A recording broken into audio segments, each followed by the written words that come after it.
আজকের দিনটা সত্যি স্মরণীয় হয়ে থাকবে।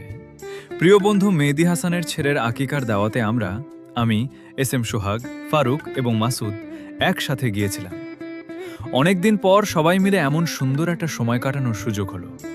দাওয়াতের আন্তরিকতা, সবার হাসিমুখ আর ভালোবাসায় ভরা আপ্যায়ন মনটা ছুঁয়ে গেছে।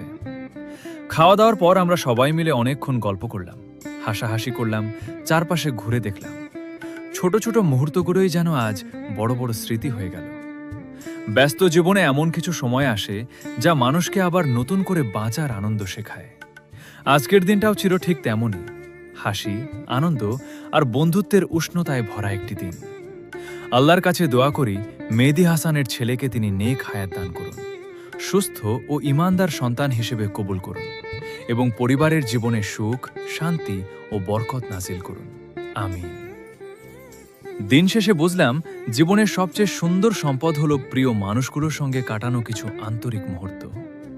এই স্মৃতিগুলো হয়তো একদিন ছবির চেয়েও বেশি মূল্যবান হয়ে থাকবে। এমন সুন্দর একটি দিনের জন্য আলহামদুলিল্লাহ।